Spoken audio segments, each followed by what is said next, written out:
Hello friends, आपका prep smart hub में स्वागत है। जीएफआर सीरीज के इस वीडियो में आज मैं वर्क्स चैप्टर के ऊपर 15 क्वेश्चंस लेकर आया हूं। अगर आप मेरा जीएफआर से रिलेटेड वीडियो नहीं देखे हैं तो आप जीएफआर से रिलेटेड सारे वीडियो जाकर जरूर देखें।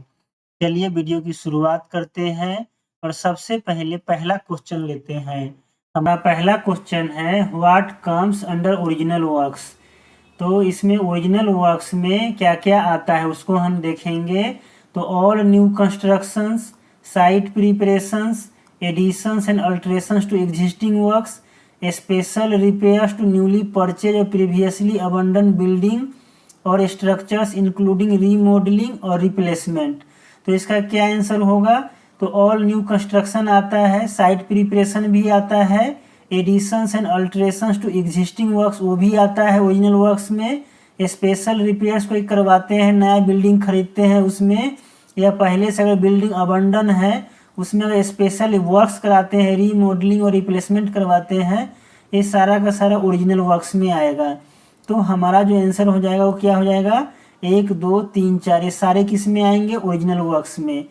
अगला क्वेश्चन लेते हैं what comes under repair works, यानी रिपेयर वर्क्स के अंडर में क्या क्या आता है। तो works undertaken to maintain fixtures and building, special repairs to newly purchase buildings, special repairs to previously abandon building और structures, additions and alterations to existing works. ऐसे देखने से तो लगता है कि सारा रिपेयर वर्क्स में आएगा, लेकिन रिपेयर वर्क्स में सिर्फ एक नंबर आता है works undertaken to maintain fixtures and building, यानी बिल्डिंग एंड फिक्सचर्स को मेंटेन करने के लिए जो भी काम किया जाता है वो काम रिपेयर वर्क्स में आ जाता है। ठीक है। स्पेशल रिपेयर्स जो है वो किस में आता है? ओरिजिनल वर्क्स में। Additions and alterations to existing work ये किस में आएगा? ओरिजिनल वर्क्स में। तो आंसर क्या होगा? सिर्फ एक होगा, यानी ए नंबर आंसर हो जाएगा। ठीक है, आगे बढ़ते हैं, अगला क्वेश्चन देखते हैं। हमारा अगला क्वेश्चन क्या है? What comes under minor works. Minor works के अंडर क्या आता है? तो ऑल न्यू कंस्ट्रक्शंस ये आएगा, special repairs to newly purchase buildings क्या ये आएगा? Works which add capital value to existing assets but do not create new assets ये आएगा। Additions and alterations to existing works क्या ये आएगा? यानी इसमें से कौन माइनर वर्क्स में आएगा? तो माइनर वर्क्स में ऑल न्यू कंस्ट्रक्शंस नहीं आता है, स्पेशल रिपेयर्स ये भी नहीं आता है, additions and alterations to existing works ये भी नहीं आता है। ये सब किस में आता है? तो ये सब आता है ओरिजिनल वर्क्स में। तो माइनर वर्क्स में कौन आएगा? तो माइनर वर्क्स में आएगा केवल 3, works which add capital value to existing assets but do not create new assets, केवल 3 होगा। तो ऑल न्यू कंस्ट्रक्शंस नहीं आया, केवल 3 होगा। तो यहाँ जो है जो केवल 1 लिखा हुआ है इसको कर दीजिए केवल 3, आंसर हमारा हो जाएगा ए। ठीक है, क्या आंसर हो जाएगा हमारा? ए नंबर आंसर हो जाएगा। ठीक है, केवल तीन हुआ, works which add capital value to existing assets but do not create new assets ये आएगा। ठीक है, तो आंसर हमारा क्या हो जाएगा? ए नंबर हो जाएगा। आगे बढ़ते हैं और अगला क्वेश्चन देखते हैं। अगला क्वेश्चन क्या है? What comes under administrative control of works, यानी एडमिनिस्ट्रेटिव कंट्रोल ऑफ वर्क्स का क्या मीनिंग हुआ? तो क्या assumption of full responsibility for construction, maintenance and upkeep. ठीक है, यानी कंस्ट्रक्शन का पूरा रिस्पॉन्सिबिलिटी लेना, मेंटेनेंस का पूरा रिस्पॉन्सिबिलिटी लेना और उसका अपकीप का पूरा रिस्पॉन्सिबिलिटी लेना।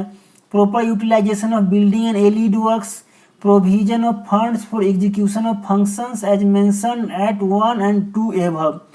तो ये जो है एडमिनिस्ट्रेटिव कंट्रोल ऑफ वर्क्स में तीनों आता है, 1 भी सही है, 2 भी सही है, 3 भी सही है। यानी किसी भी बिल्डिंग का के कंस्ट्रक्शन का, मेंटेनेंस का फुल रिस्पॉन्सिबिलिटी लेना, उसका प्रॉपर यूटिलाइजेशन करना और उसका क्या करना है, उस जो भी है फंड्स, इस ऊपर का दोनों काम को करने के लिए जो प्रोविजन ऑफ फंड्स होना चाहिए वो भी सारा इसमें आ जाएगा। यानी इसका आंसर होगा 1 2 3, यानी आंसर क्या हो जाएगा? डी। यानी आंसर हमारा हो जाएगा, क्या हो जाएगा? Answer D. ठीक है, आगे बढ़ते हैं, अगला पॉइंट देखते हैं। अगला पॉइंट क्या है? Up to which amount a ministry और डिपार्टमेंट एट इट्स डिस्क्रिशन में directly execute repair works after following the prescribed procedure stated in rule 139, 159 and 160। बोल रहा है कि कितने अमाउंट तक मिनिस्ट्री डिपार्टमेंट जो है क्या कर सकता है, रिपेयर वर्क्स एग्जीक्यूट कर सकता है। तो कितने अमाउंट तक, 50 लाख, 30 लाख, 40 लाख, 60 लाख। क्या आंसर होगा, तो 60 लाख होगा।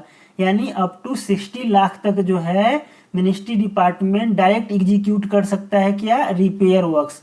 ठीक है, पहले यह कितना था, 30 लाख था, अब कितना है, 60 लाख। तो आंसर हमारा क्या हो जाएगा, डी। क्या आंसर हो जाएगा हमारा, डी। आगे बढ़ते हैं और अगला क्वेश्चन देखते हैं। अगला क्वेश्चन क्या है, 6 नंबर। अ मिनिस्ट्री और डिपार्टमेंट एट इट्स डिस्क्रिप्शन में assign repair works estimated to cost above rupees 60 lakh and original or minor works of any value to home. बोल रहा है कि मिनिस्ट्री डिपार्टमेंट रिपेयर वर्क्स जो 60 लाख से ऊपर का है और माइनर या ओरिजिनल वर्क जो किसी भी वैल्यू का है वो किसको दे सकता है करने के लिए, तो सेंट्रल पब्लिक वर्क्स डिपार्टमेंट को कर सकता है। ठीक है, स्टेट पब्लिक वर्क्स डिपार्टमेंट इसको भी दे सकता है, मिलिट्री इंजीनियरिंग सर्विस इसको भी दे सकता है, बॉर्डर रोड ऑर्गेनाइजेशन इसको भी दे सकता है। तो ये चारों को दे सकता है। ठीक है, तो आंसर हमारा क्या हो जाएगा, डी हो जाएगा।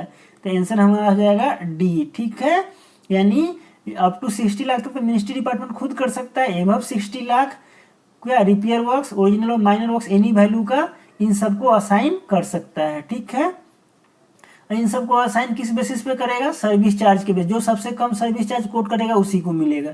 ठीक है, अगला क्वेश्चन देखते हैं। अगला क्वेश्चन क्या है, मिनिस्ट्री ऑफ अर्बन डेवलपमेंट।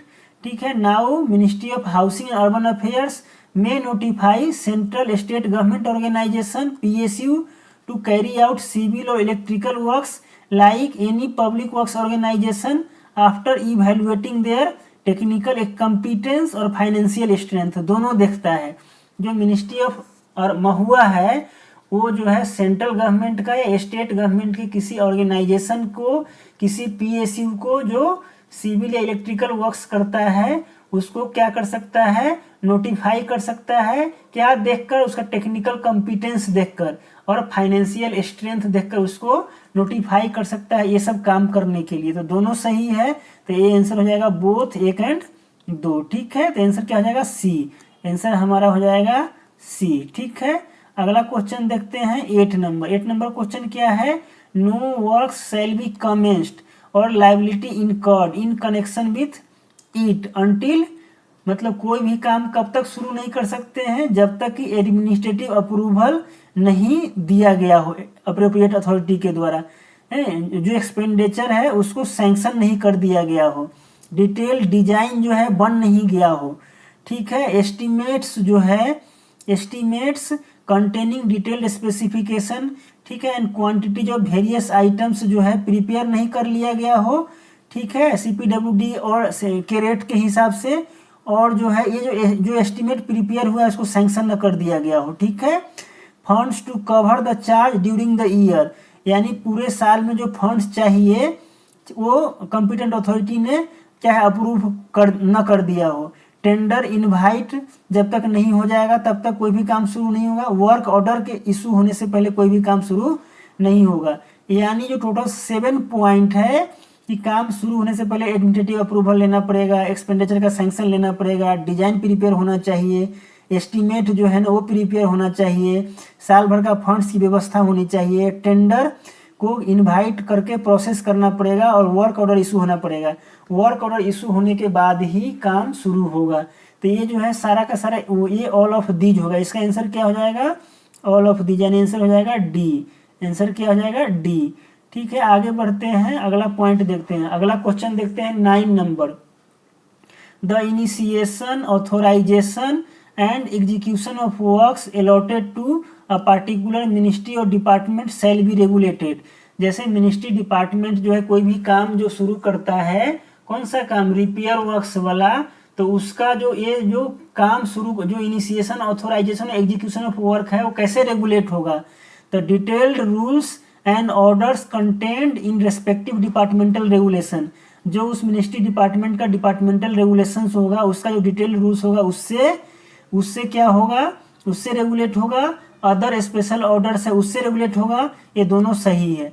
ठीक है, तो आंसर हो जाएगा सी, बोथ है एंड दोनों से रेगुलेट होता है। ठीक है, आगे बढ़ते हैं और 10 नंबर क्वेश्चन देखते हैं। 10 नंबर क्वेश्चन क्या है, which of the following is true about empowered project team. Empowered project team के बारे में कौन सा सही है। Ministry department will form it for all large value project.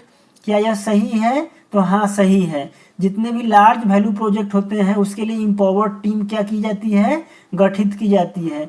These team should be tasked only with project execution and not given other operational duties. तो क्या ये जो टीम है उसको सिर्फ प्रोजेक्ट एग्जीक्यूशन का काम दिया जाता है और उसके अलावा कुछ भी नहीं दिया जाता है, तो ये भी सही है। सिर्फ वही दिया जाएगा, प्रोजेक्ट एग्जीक्यूशन का ही काम दिया जाएगा और कुछ भी नहीं दिया जाएगा। एक नंबर भी सही है। This team should be task with project execution as well as all other operational duties. क्या ये इसको जो है जो प्रोजेक्ट एग्जीक्यूशन के साथ साथ जो अदर काम है वो भी देखेगा, तो नहीं, ये सही नहीं है। बाकी दो सही है, यानी 1 और 2 होगा सिर्फ, ठीक है। तो आंसर हमारा क्या हो जाएगा, आंसर हमारा हो जाएगा बी, आंसर हो जाएगा बी। अगला पॉइंट देखते हैं, open tender will be called for works costing. Open tender जो है कितने अमाउंट तक के लिए निकालते हैं, तो ये जो ओपन टेंडर है कंफ्यूज नहीं होना, ये जो ओपन टेंडर है ये ओपन टेंडर रिपेयर वर्क्स के लिए है। किसके लिए है, रिपेयर वर्क्स के लिए, जो मिनिस्ट्री डिपार्टमेंट करती है, ठीक है। जो ministry department public works organisation को क्या करती है, काम देती है, उस पर ये लागू नहीं होगा। उसमें जो है जिसको देती है उसका जो रूल रेगुलेशन होगा वो लागू होगा। तो open tender will be called for works costing rupees 10 lakh to 60 lakh, 5 lakh to 30 lakh, 20 lakh to 40 lakh, 30 lakh to 50 lakh. तो अभी जो करेंट है वो है 10 लाख टू 60 लाख, यानी 10 लाख टू 60 लाख के लिए क्या करेंगे, ओपन टेंडर निकालेंगे, ठीक है। पहले ये था 5 लाख टू 30 लाख, अभी है 10 लाख टू 60 लाख। तो आंसर हमारा क्या हो जाएगा, ए, ठीक है। आगे बढ़ते हैं, अगला क्या है, limited tender will be called for works costing rupees less than 5 lakh, less than 10 lakh, less than 50 lakh, less than 60 lakh. तो लेस देन 10 लाख है, तो आंसर क्या हो जाएगा, आंसर हो जाएगा बी। पहले था लेस देन 5 लाख, लेकिन अभी करंट में क्या है, लेस देन 10 लाख है, ठीक है। अगला क्वेश्चन देखेंगे। अगला क्वेश्चन हमारा 13 number, for what amount of project the administrative ministry और department will set up a review committee. बोल रहा है किस अमाउंट तक के प्रोजेक्ट के लिए रिव्यू कमेटी का सेटअप किया जाता है। Costing rupees 100 crore above, costing rupees 200 crore above, costing rupees 300 crore above, costing rupees 500 crore above. तो आंसर इसका हो जाएगा कॉस्टिंग रुपीज 100 करोड़ और एभव। तो आंसर इसका क्या होगा, आंसर होगा इसका ए, ठीक है। आगे बढ़ते हैं, review committees consisting of following members. जो रिव्यू कमिटी होगा उसमें कौन कौन मेंबर होगा, तो एक एडमिनिस्ट्रेटिव मिनिस्ट्री से मेंबर होगा, फाइनेंस विंग से एक मेंबर होगा, आईएफडी से, और जो एग्जीक्यूटिव एजेंसी है, जो एग्जीक्यूटिंग एजेंसी है उससे एक मेंबर रहेगा, ठीक है। तो ये किसके लिए है, ये जो है, ये जो काम जो है ना, जो भी काम हम क्या करते हैं पब्लिक वर्क्स ऑर्गेनाइजेशन को असाइन करते हैं उस केस में लागू होगा 100 करोड़ एभव वाला, क्योंकि जो मिनिस्ट्री डिपार्टमेंट होगा तो 60 लाख तक ही करेगा रिपेयर वर्क्स, और उससे ज़्यादा का रिपेयर वर्क्स होगा तो भी पब्लिक वर्क्स ऑर्गेनाइजेशन को देना पड़ेगा। और ओरिजिनल वैल्यू का कोई भी काम होगा तो मिनिस्ट्री डिपार्टमेंट खुद करती नहीं है। तो इस तरह से आप देखेंगे तो इसका क्या होगा, ये तीनों है और तीनों 1 2 3 आंसर हो जाएगा डी। तो इसका आंसर क्या हो जाएगा, आंसर हो जाएगा डी। अगला क्वेश्चन देखते हैं, review committee shall have the powers to accept variation. जैसे मान लीजिए रिव्यू, कितना वेरिएशन तक रिव्यू कमिटी के पास पावर होता है एक्सेप्ट करने का, within 5%, within 10%, within 20%, within 30%। Answer है विदिन 10%। 10% तक जो है, विदिन 10% का अगर वेरिएशन होगा तो रिव्यू कमिटी है वो क्या कर सकती है, उसको एक्सेप्ट कर सकती है, ठीक है। तो इसका आंसर क्या हो जाएगा, इसका आंसर हो जाएगा बी, ठीक है। हमारा जो क्वेश्चन है वर्क्स चैप्टर के से रिलेटेड ये यहीं पे समाप्त होता है। और जो है आशा करते हैं आपको वीडियो अच्छा लगा होगा। वीडियो अच्छा लगा है तो लाइक, सब्सक्राइब एंड शेयर करना ना भूले। फिर मिलते हैं एक नए वीडियो में, तब तक के लिए बहुत बहुत धन्यवाद।